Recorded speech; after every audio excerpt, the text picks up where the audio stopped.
দুটি খবর লক্ষ্য করেন গতকালকে এবং আজকে।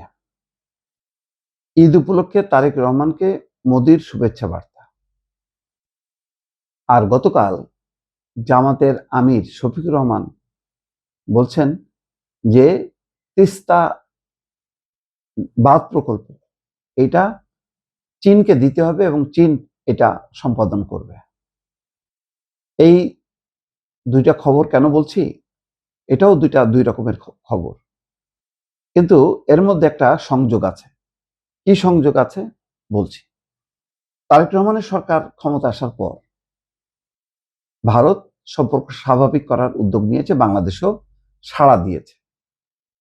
ভারত অনেক আগে থেকেই বলছিল ইউনূস সরকারের আমল থেকে যে রাজনৈতিক সরকার আসলে এখন যে সম্পর্কের যে বন্ধত্ব বা শীতলতা সেটা কেটে যাবে। এবং সেই কারণে দেখেন, তারেক রহমানের মা সাবেক প্রধানমন্ত্রী বেগম খালেদা জিয়ার দাফনের দিন একদম সরাসরি পররাষ্ট্রমন্ত্রী জয়শঙ্কর ঢাকায় চলে আসে। এটা বার্তা। শপথ অনুষ্ঠানে ভারতের স্পিকার এসেছে, এটাও একটা বার্তা। মনে করেন তো, ডক্টর ইউনূসের সঙ্গে তারা কেউ দেখা করেনি, এই দুইজনের কেউই ঢাকায় আসলেও। এর থেকে বোঝা যায় যে ভারত এখন সম্পর্কটা স্বাভাবিক করতে চায়। ইতিমধ্যে বাংলাদেশ সংকটে পড়েছে, ডিজেল চেয়েছে, পাইপলাইনের মাধ্যমে সেই ডিজেল এসছে 15,000 মেট্রিক টন। এবং দুই দেশের ভিসার জটিলতা সেটাও স্বাভাবিক হবে বলে আশা করা যাচ্ছে এবং তেমন একটা ইঙ্গিত দিচ্ছে। অন্যদিকে ওসমান হাদির হত্যাকারীরা গ্রেপ্তার হয়েছে, সেটা ভারত বাংলাদেশকে জানিয়েছে। এখন কনসুলার অ্যাক্সেস চাচ্ছে যাতে সেখানে যেই অপরাধীদেরকে আনা যায়। সেই ক্ষেত্রেও দুই দেশের একটা চমৎকার বোঝাপড়া হচ্ছে। প্রতিবেশীর সাথে আপনি শত্রুতা করে এগোতে পারবেন না। প্রতিবেশীর কাছে বশ্যতা স্বীকার করে দাসত্ব দিয়েও আপনি মর্যাদার সাথে টিকতে পারবেন না। তারেক রহমান সেই চেক অ্যান্ড ব্যালেন্স স্থাপন করছে। সেই বৈরিতা থেকে ডক্টর ইউনূসের সময় যে বৈরিতা, শেখ হাসিনার সময় যে দাসত্ব, এই দুইটি অধ্যায়কে পেছনে রেখে একটা ভারসাম্যমূলক বৈদেশিক নীতি স্থাপন করতে চান তারেক রহমান। এটা নিয়ে তাকে এবং তার সরকারকে অনেক কথা শুনতে হচ্ছে। ভারতের কাছে দেশ বিক্রি করছে, দাসখত দিছে, অনেক রকম কথাবার্তা সোশ্যাল মিডিয়াতে। এবং বড় বড় পণ্ডিত যারা সোশ্যাল মিডিয়াতে খুবই অ্যাক্টিভ, তারা বলছেন বলুক, তারেক রহমান নীরবে তার কাজ করে যাচ্ছে। এর মধ্যে দেখেন, এটা বোকামি নাকি উস্কানি আমি বুঝতে পারছি না।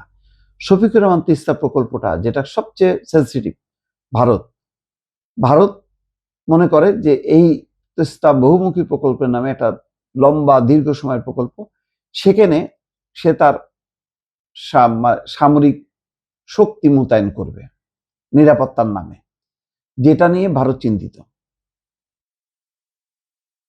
ডাক্তার শফিকুর রহমান ক্ষমতায় কেউ না, পলিসি মেকার তিনি না, তিনি বিরোধী দলের নেতা। তিনি একটা সফট বক্তব্য দিতে পারেন যে তিস্তা প্রকল্প যদি চীন এটি বাস্তবায়ন করে আমরা খুশি হব বা জনগণ চায়। কিন্তু তিনি একেবারে যেভাবে মনে হচ্ছে যেন তিনি মন্ত্রী, সংশ্লিষ্ট মন্ত্রী, এবং তিনি বলছেন যে এই প্রকল্প চীনকে দিয়ে তিনি বাস্তবায়ন করবেন। এটা করে একটা পরিস্থিতি তৈরি করা, দেখেন, এবং এক ধরনের উস্কানিমূলক, যাতে লেগে যায় আবার। এবং খুবই হাস্যকর একটা ঘটনা ওই সময় ঘটেছে। এরকম ইফতার বিতরণ বা খাদ্য সাহায্য বিতরণ অনুষ্ঠানে এই ধরনের রাজনৈতিক বক্তব্য, গুরুত্বপূর্ণ স্পর্শকাতর বিষয় ওনার বলার কথা না, বলছেন। আবার চীনের ইফতার বিতরণ, পণ্য বিতরণে সেটা আবার যৌথ উদ্যোগের কথা বলছে, চীনকেও বিব্রত করছে। এইটা হচ্ছে একটা কাণ্ডজ্ঞানহীন কর্মকাণ্ড। তাছাড়া এরকম ঘটনা ঘটতে পারে না। তো এই ধরনের ভারত পররাষ্ট্র নীতি সম্পর্ক সবসময় স্পর্শকাতর থাকে। এগুলি মাঠে ময়দানে বক্তৃতা করার বিষয় না।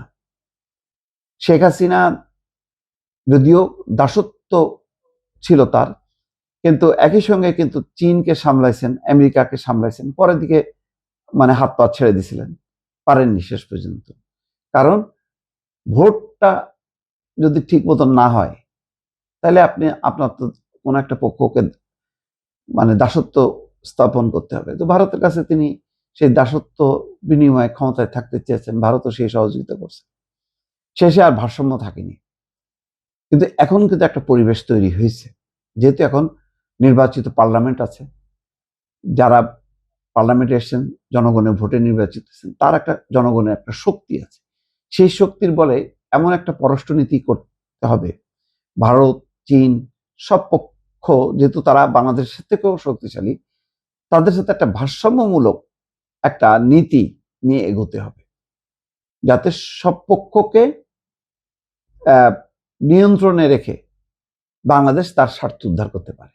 কাজটা কঠিন, কিন্তু এটা করা ছাড়া অন্য কোনো কি বিকল্প আছে?